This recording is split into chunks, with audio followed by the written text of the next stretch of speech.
ভাই অনেকে জিরো বাচ্চা উড়ানোর টাইমে বাড়ি বাড়ি খাবার দেয়, কি কি খাবার দিলে বাচ্চাগুলো বেশি উড়বে বলেন তো আপনি?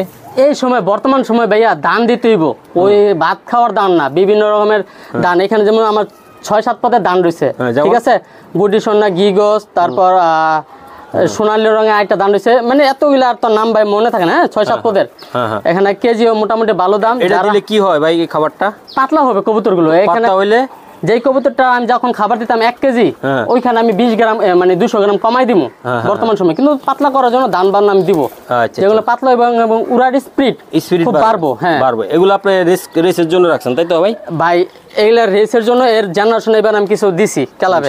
হ্যাঁ, যা আমার বাসা থেকে তো রেস করা সম্ভব হয় না। আপনার এই বাচ্চাগুলো তো ইনশাআল্লাহ সেল হইব না? হ্যাঁ, এগুলো সেল হইব, এগুলা সেল হইব দর্শক। এই যে দেন এগুলা, আপনার নাম্বারটা বলে দেন তো ভাই একটু। 014017171339। আচ্ছা ঠিক আছে। আর ভালো লাগলে চ্যানেলটা সাবস্ক্রাইব করবো, পাশে থাকবো মহসিন ভাইয়ের সবাই। তো ইনশাল্লাহ সবাই ভালো থাকবেন।